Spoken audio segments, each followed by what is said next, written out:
And the people who were being placed on the military bus, how were they being treated? Jako ružno, jako grozno. Kad sam vidio kako ih šakama udaraju kuntacima po glavi i šutaju ih, već onda možete misliti kako im je izgledalo to. Psovali su nam majke i ustaške, i oca i mater. I prijetili su nam da nećemo dobro proći.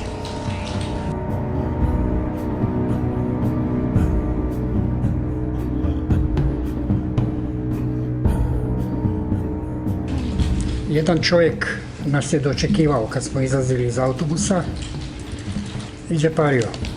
Daj novce, daj novce. I morao sam onda doći do tog špalira. Pa onda kad su me sastavili nogom, cipelom, bahanđom, pesticom u lice, glava je oma pukla. Mnogi su tamo teško ozljeđivani.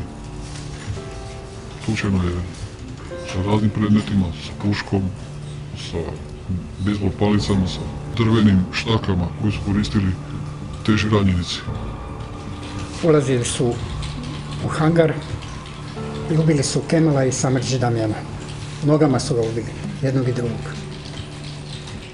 To se jako teško može opisati, to nema ni na filmovima.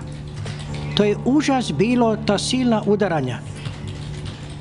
To su vam i zubi ispadali, pa to je dole bila slama, to je sve bilo i krvavo.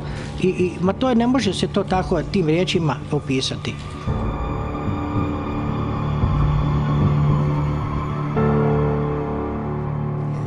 Počelo je organizirano ili grupno izvoženje.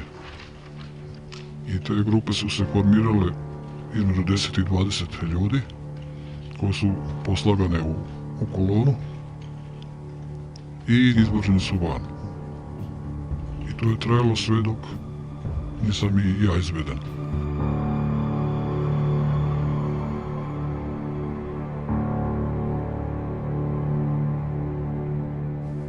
To je bio moment koji je neopisiv, jer čovjek je bio u stanju šoka i ja sam napravio što sam napravio. Skočio sam iz vozila.